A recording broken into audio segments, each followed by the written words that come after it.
Chapter 9. Telling the Story.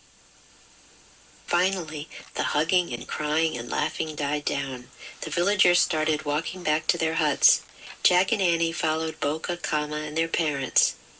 "We felt the ground shaking," said Boca and Kama's father. "We knew a big wave might follow." "Jack saved us," said Boca. "He read in a book and found out about the big waves." "What's a book?" asked his mother. "Show them," Annie said to Jack. Jack reached into his pack and took out their research book. "It tells about the big waves in here," he said. "Books give lots of information." "Ah," said Boca and Kama's mother. "A book is a good thing." "Books tell stories too," said Annie. "That is impossible," said Kama. "The book cannot move its feet or wave its hands. It cannot sing or chant." "That's true," said Jack, smiling. "Now we should do the hula," Boca said to Annie, Kama, and Jack, "and tell our story." "I'll watch," said Jack, stepping away. Boca and Kama's father called for music. The villagers gathered around. A man started to play a pipe. A teenage boy knocked two sticks together. Some women began shaking rattles.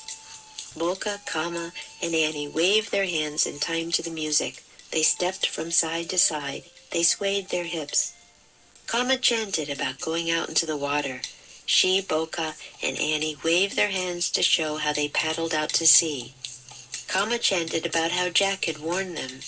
She and the others waved their hands to show how they rode their surfboards to shore. Then Jack surprised himself. He waved his hands to show how he rode his surfboard like a bird soaring through the air. The next thing he knew, he was stepping from side to side. He was swaying his hips. He was doing the hula. Kama chanted about how the water had pulled away from the shore and how they had climbed to safety and how the giant wave had crashed against the cliff. As Kama chanted the story, all the villagers joined in the dance. The tall grasses swayed, the palm trees swayed, and all the hula dancers swayed too. When the story ended, everyone clapped. "Thanks for helping us," Boca said to Jack and Annie. "We're a good team," said Annie. "We are best friends," said Kama. "Yeah," said Jack. "I'm sorry I said mean things." "We're sorry we laughed at you," said Boca. "I'm sorry I grabbed the book," said Annie.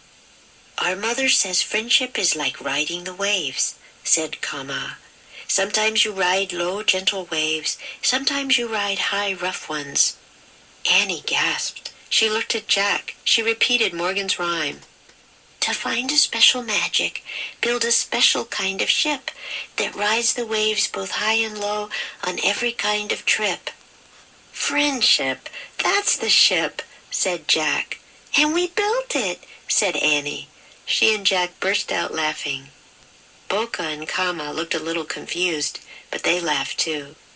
"We have to go back to our own home now," Annie said to Boca and Kama. "It's time to say goodbye," said Jack. "We never say goodbye," said Kama. "We say aloha when we greet our friends, and we say aloha when we leave them." "Friends are always together," said Boca, "even when they are far apart." "Have a good journey in your magic treehouse," said Kama. "Thanks," said Jack and Annie. They waved to all the villagers. "Aloha! Aloha!" everyone called back. Then Annie and Jack started through the meadow. Tiny yellow birds and orange and black butterflies flitted about them. At the edge of the meadow they came to the grove of palm trees. They climbed up the rope ladder into the treehouse. Out the window, Jack saw the tall mountains, the small village, the flowery meadow, and the ocean. The water was peaceful again. "I still have my lei," said Annie. She took it off. Though the red flowers were wet, they were still a little fluffy. "It's proof that we found the special magic," said Jack, "the magic of friendship." Annie put the lei on the floor next to the play scrolls, the twig, and the corn seeds. Then she picked up the Pennsylvania book. "Ready?" she asked. Jack sighed. "I love Hawaii," he said. Finally, you admit it, said Annie. She pointed at a picture of the Frog Creek woods. I wish we could go home now. The wind started to blow. The treehouse started to spin. It spun faster and faster. Then everything was still, absolutely still. Chapter 10. Everyday Magic. Jack opened his eyes. The sun was setting beyond the woods. No time at all had passed in Frog Creek. Welcome back, said a soft, lovely voice. Morgan Le Fay was in the magic treehouse. Morgan! Cried Annie. She threw her arms around the enchantress. Jack hugged Morgan too. Look, Morgan, said Annie. We have proof we found 4 special kinds of magic. Yes, I see, said Morgan. Morgan picked up the play scrolls that Shakespeare had given Jack and Annie in Old England.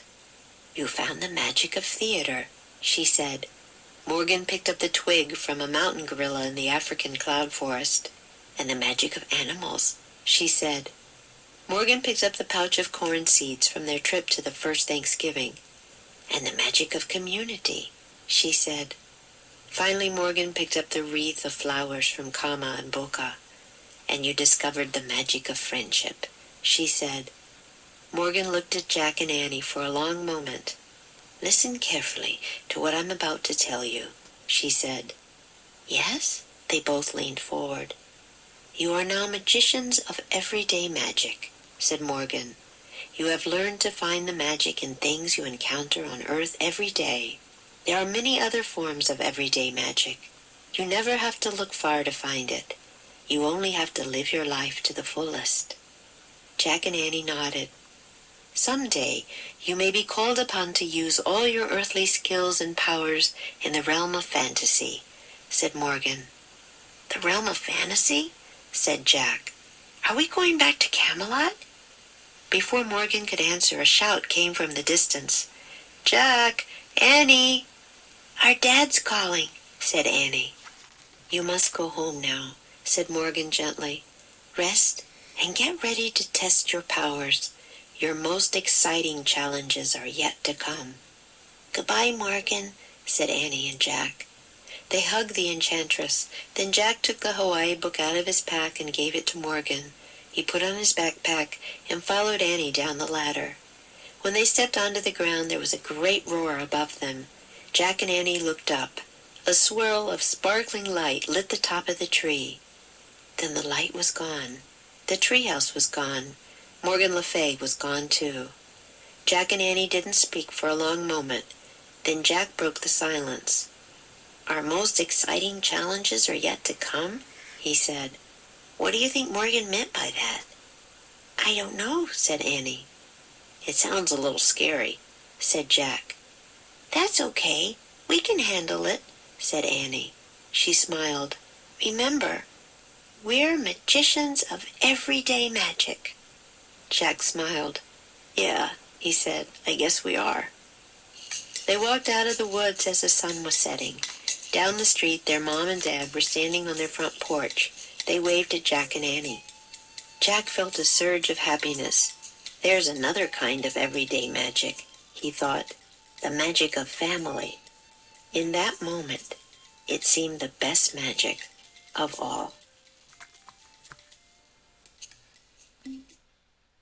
Magic Treehouse Book 28 High Tide in Hawaii Chapter 9 and 10. Chapter 9 Telling the Story. Died down. Finally, the hugging and crying and laughing died down. It tells about the big waves in here. In time to the music. Boka, Kama, and Annie waved their hands in time to the music. Surprised oneself. Then Jack surprised himself. The next thing I know. The next thing he knew, he was stepping from side to side. Chapter 10 Everyday Magic. At all. No time at all had passed in Frog Creek. What I'm about to tell you. Listen carefully to what I'm about to tell you. To the fullest. You only have to live your life to the fullest. Break the silence. Then Jack broke the silence. A surge of happiness. Jack felt a surge of happiness. Practice makes perfect.